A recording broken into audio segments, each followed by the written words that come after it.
Фарида Үсөнбаева, тилдин азабы.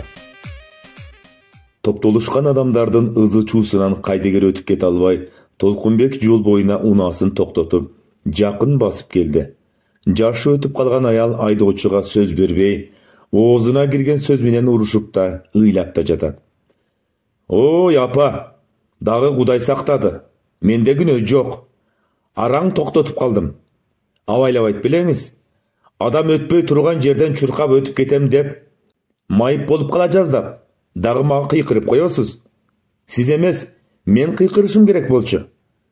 Аман калганына шүгүр деп, унчукпай койсом, айыпка жыгып жатасыз да. Идиштерим талкаланып калса, эмнеге урушпашым керек? Төлөп бер. Менин ашыкча дүйнөм жок. Тамагымда төгүлүп калды, деп көз жашын төгүп жатты.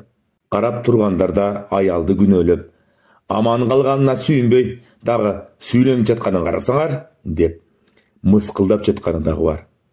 Үнү тааныштай угулуп кеткенинен улам, аялды үңүлө караган Толкунбек жазбай тааныды. Аман экенсиз. Идиш жерге кирсин. Кана туруңуз, кеттик, деп чачылган сумкасын чогултуп, жол четине жетеледи. Ырыскан эже, мени тааныдыңызбы? Толкунбекмин. Кошунаңыз болчу элем го. Мариптин баласымын. Тааныбай анан. Кайдан келе калдың? Өзүңүз кайдан мынтип, элдин баарын топтоп алып жүрөсүз. Отуруңуз бул машинага, анан сүйлөшөбүз. Отурары менен өзгө өйгөйүн айтып баштады. Небирем ооруп, ооруканада эле. Карасам, ошол жака кетчү маршрутка токтой калды. Жолду карабай чуркаптырмын. Анан баягы баланын машинасы чыга калбадыбы? Араң токтотуп калдым деди го. Ошо, колумдагы термоста тамак бар болчу. Ошол төгүлүп калды. Эмне кылмакчымын? Деп нааразы үн менен ыйаралаш сүйлөп жатканда Толкунбек чыдабай кетти. Тиги айдоочуну да күнөөлүү кылмаксыз. Тамак табылат. Ыйлабаңыз эми. Термоста, тамакта, ошол оорукананын жанында бар. Кеч боло электе ооруканага кеттик. Айылга бүгүн кетпей эле коюңуз. Конок болуп эртең кетесиз, деп облустук оорукана тарапты көздөй айдады. Небиреси ашказанынан операция болгон экен. Шорпу алып киргизип, кайра өз үйүнө Ырыскан апаны алып келди. Үйдө баары кечки тамакка чогулуп, атасын күтүп жатышкан. Күтүлбөгөн конок болгонуна ыңгайсызданып турган апаны төргө отургузуп, тааныштырып, бүгүнкү окуяны баяндап жатса да, апа негедир жарытылуу сөз айта албай турду. Сизди араң тааныдым. Биз да айылга көп барбай калбадыкпы? Үйүңүздөгүдөй отура бериңиз, деп Асылгүл тапканын дасторконго коюп, ыңгайсыз абалдан чыгарганга аракет кылып жатты. Биздин балдарыбызды кичинесинде көргөнсүз. Эми чоңоюп калышты. Бул уулум студент. А кызым да окуп жатат. Экөө тең эмес беле? Бул жардам берип жүргөн кызым мектепте окуйт. Баягы эркелеп, шашпай баскан кызбыз ушул. Илиңиз экөөбүз жумуштан келгенче айперибиз сабактан келип, баарын даярдап коет. Өзүңүздүн балдарыңыз да чоңоюп, керекке жарап калгандыр, дегенде гана араң турган апа сөз баштады. Чоңойбой жерге киришсин, баары түйшүк ашырып эле басып жүрүшөт. Эки кызым тең турмуштан жолу болбой, экөө тең экиден балалы болушканда ажырашып келип алышкан. Чоңу экинчи турмушта. Ошонун баласы ооруп калып, бүгүн ошого келгенмин. Өзү карап жаткан, күйөө балам, мурдагы күйөөңдөн алган балдарыңа илинсең, биротоло кет, эки араң болбой, деген экен. Кой, барып тынч жашай бер, баланын карап жүргөнмүн. Дагы да өзүм карай берем, дедим. Андан да эки баласы бар. Уулум да ажырашып, бир баласы менде. Кийин үйлөндү эле, анысы бир баласы менен келген. Биринчи баласын батырбай койду. Өзүм карап жатам. Эң кичинемди кое тур десем болбоду. Үйлөнүп алды, жаш эле туруп. Келиним азыр кетип калган. Жақында төрөйт экен. Эми аны да берип жиберем деп жатыптыр. Ошо менин жашоому ит ыйлай турган абалдамын. Абышкам да ооруп калган. Кечке түйшүк. Кызым да ооруп жүрөт. Эки баласын караганга чамасы жетпей калды. Кайра дарылатканга чамам жок. Күйөөсү да оорукчан экенсиң деп таштап койбодубу? Көп ыйлай бербеңиз эми. Маңдайга жазгандан ким кутулуптур? Азыр ваннага түшүп, анан эс алыңыз. Небереңизге биз да барып турабыз. Кыжалат болбоңуз. Ошону жакшы кыласың. Эртең үйгө кете берейин.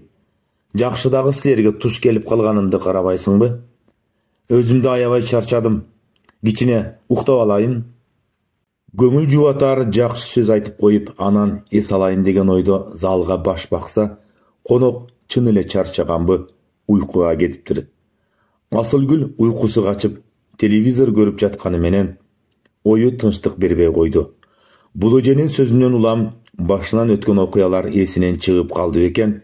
Чыкпаган болсо, неге үйүндөгү көйгөйдүн баарын айтып салды деген ой кетпей туруп алды.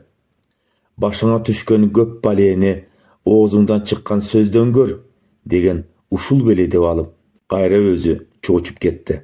Алыста калган окуя ошол күндөгүдөй чууруп өтүп жатты.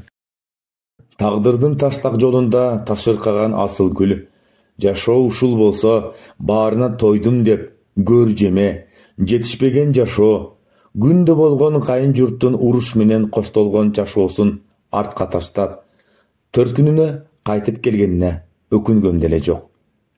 Болгону атасын түйшүккө салып койгонуна бир аз ыңгайсызданып жүрдү.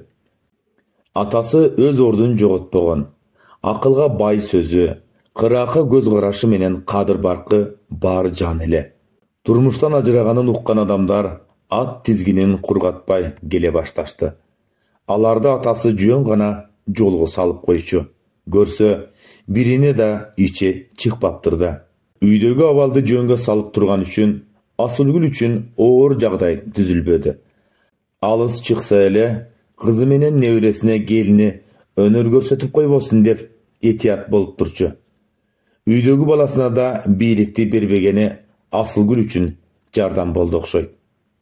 Акча маселесин баары өзү чечип койчу. Үйдө ал жок, бул керек эле деген сөз айтылчу эмес. Базарды түрө кыдырып, керектүүнү даярдап койгону ыраматылык апасына да жакчу. Келинине алгач акча карматып көрүптүр.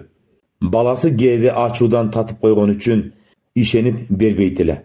Баарын жанынан алып келип жаткандай болуп, ченеп, үнү катуураак чыга баштаганда акчаны кайра өзү кармап калган тура атасы. Бейманиге бийлик берсең, белиңди үзө сындырат деген сөздү кызы экөө сүйлөшүп отурганда айтып калышчу. Ошентип, адаттагыдай дагы үйгө жуучу келди. Бирок алар менен атасы кыска гана сүйлөшүп узатып койду. Эч нерседен бейкапар жүргөн кызын жанына чакырып алып, «Кызым, бүгүн бирөө сага келет, жолугуп көрчү. Ушул ирет жаңылмадым окшойт. Жүрөгүм башкача кабыл алды азыркы келгендерди. Эми карап көр. Сени сөзсүз макул болосуң дебейм. Жолугуп көрсүн деп койдум. Көзүм тирүүсүндө орночок алып калсаң эле деген тилегим бар. Келинге кор болбой. Иниңе да жаман көрүнбөй, сый болсун деп жүрөм. Аны билесиң да. Кызың чоңойсо, көйгөй да чоңоет. Урушуп коюшпасын. Сен ишке кетесиң. Мен де такай эле үйдө боло албайт экенмин. Бир жерде отурсам, үйгө шашам. Үй тынч болсо экен деп. Сени оор көрбөйм.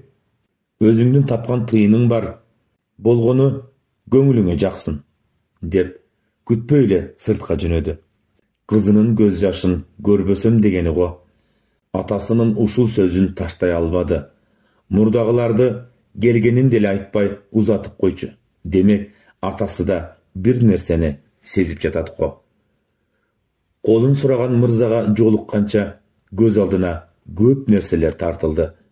Жумуш аяктаганы менен мектептен чыга албай көпкө отурду. Жүрөгү элеп-желеп. Meni kim kıynadı? Jolu kayın. Jakpasa jolgo salayın dep özünü rastap jolgo çıktı. Çetirекte toktop turgan maşina özünü kütüp turganын сезип, буту туш алган адамдай жүрөгү өзүнүкү эместей келе жатты. Жумушунан чарчап чыккан сулууну жеткирип койсом болор бекен деп күлүп турган Толкунбекти көргөндө өзгөзүнө ишенбей сумкасында колунан түшүрүп жиберди. Сен кайдан? Менби? Экөөбүз адашып кеткен жолду таап алдым деп сүйүнсөм, коркутпай сүйлөчү. Сага келгенден чочуп киши жибергем да. Аларды да кайтарса, алып качып кетсемби деген оюмда бекем турам. Алгач бир жолугуп көрөйүн деп эдимби. Ошол эле бойдон экенсиң. А мени тааныбай калса, таанышайын десем, мен деле ошол бойдон окшоймун. Тааныдың деп баягы тааныш тамаша сөзү менен баштады. Ой, кел отур, антпесек көчөдөгүлөр баары көңүл буруп баштады деп тагдырдын мындай жагымдуу күтүүсүз тамашасына Асылгүл таңданып караганы менен каршылыгы жок эле отурду. 4 жыл мурун ушундай жагдай болгон. Сабактан чыккан, сүйлөшүп жүргөн кызын алып качмак болуп, бирөө макулдугун сурабай эле айылга жетип калганда кызы шарт коюп туруп алат. Дагы 2 экзамен калды. Ошону тапшырып койсом, башка көйгөй жок. Азыр кайра шаарга жеткир. Эч ким билбесин. А сен ишиңди бүтүрүп келе бер. Мен эч кимге турмушка чыкпайм. Билесиң да менин мүнөзүмдү. Бирөө деле катыла албайт деп кайра жатаканасына жеткирип койгон боюнча кайра жолуга албай турганын экөө тең билген эмес. Ортодон 1 ай өтпөй Асылгүлдү алып качып, апасынын сөзүн таштай албай кала берген болчу. Толкунбек да кийин үйлөнүп, бир уулду болгондо аялы ооруп, андан жакшы боло албай, бул дүйнө менен кош айтышып кете бериптир.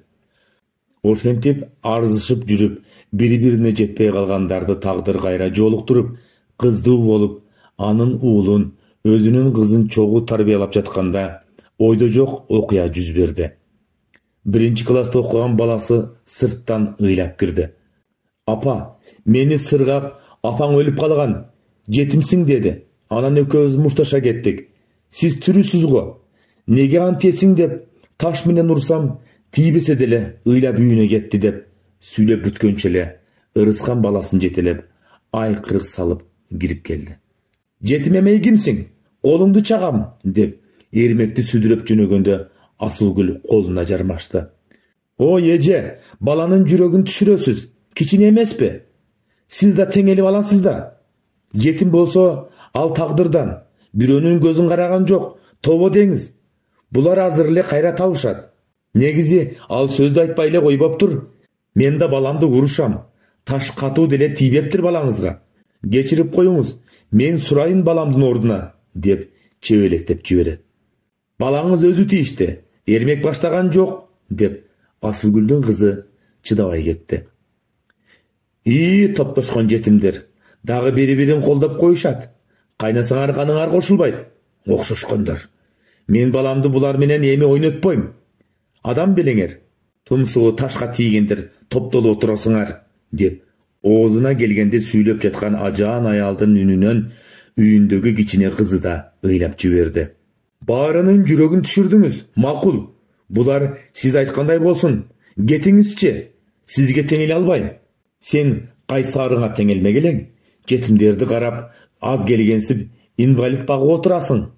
Кызы Айпери шашпай баскан үчүн аны да майып деп жүргөнүн кийин угуп жатпайбы? Экинчи эшикти түртүп жашаганым жок менин, сага окшоп. Дагы мага теңелетимиш деп чыгып баратып, артына бекинип турган баласын нукуду. Адам түгөнүп калдыбы сага? Көчөдө башка адам жокпу сага? Эми ушулар менен ойнойт экенсиң. Шыйрагыңды сындырам деп чыгып кетти. Апа, сиз неге анын баласын урбадыңыз? Мени апасы урду го. Болушпай койдуңуз деп эрмек ыйлаган менен апасынын баш көтөрбөй ыйлап жатканын көрүп, апа, кечирип коюңузчу. Эми эч ким менен урушпайм дегенине андан бетер бошошуп ыйлады, баласын кучактап алып. Ал окуя ошол менен токтогон жок. Ырыскан көчөдөгү балдарды чогултуп, колуна конфет берип, «Эрмек ойнойм деп келсе, кошпогула, жетим деп качкыла» деп үйрөтүп коюптур. Баласы аны арызданып да келбеген экен. Бирок терезеден көчөнү карап отурганын байкап жүргөн болчу. Бирөөлөр айтып келсе, жүрөгү канады. Күйөөсү да ага теңелүүнү туура көрбөдү. Ал эженин давасы жок деп койгон. Көп өтпөй айылдагы үйүн агасынын баласына калтырып, бир тууганынын жардамы менен шаардан үй алып көчүп кетишкен. Жок дегенде балдар тынч жашасын дешкен болчу. Ошол уулу азыр апасына, а өз кызы атасына жакын. Кийин чоңойгондо түшүндүрүп айтканда, баласы: «Апа, сиз менин Кудай берген экинчи апамсыз. Төрөгөн апам көрбөй кеткен жакшы сыйды сизге көрсөтөйүн. Кудай буйруса, окууну бүтүп иштейин» десе, жүрөгү элжирей, бышактап алган. Ушуларды көз алдынан өткөрүп жатып, уктап кетип, Ырыскан апанын кеткенин көрбөй калды. Толкунбек айылга кетчү машинага салып койгонун угуп, уялып калды. «Кап, ойгонбой калганымды эжем эмне деп ойлоп калды экен?» деп бушайман болуп калды. Кийинки түнү Ырыскан апанын небереси ооруканадан чыкмак болуп калганын угуп, эч кимди убара кылбай эле жеткирип коелу дешип алып жөнөштү. Короодон кире бергенде 4-5 жаштагы небересин коляскага отургузуп жаткан Ырыскан оозунан сөзү түшүп, отура калып ыйлап жиберди. Колундагы небереси да жерге кулады. Анын өз алдынча тура албай жатканын көргөн Асылгүл аны кармап отургузуп, бети башын тазалап жатты. «О Кудай, мени кечире көр. Толкун, Асыл, силерден кечирим сурайм. Мен акылы жокту кечиргиле. Тилимден таптым баарын, тилимден. Кечире алсаңар кечиргиле. Жок дегенде көрүмдө тынч жатайын» деп төгүлүп жатса, жанында адам тура албайт. «Ой, жарыктык, болду эме. Бала болуп алдыңыз го. Таарыныч жок. Андан көрө чай коюңуз. Айылдын чайын сагындык» деп Толкунбек сөздү башкага буруп кетти. Ошол күндөн тартып Ырыскан көчөдө ким көрүнсө кечирим сурап калды. Менен кетсе кечир деп.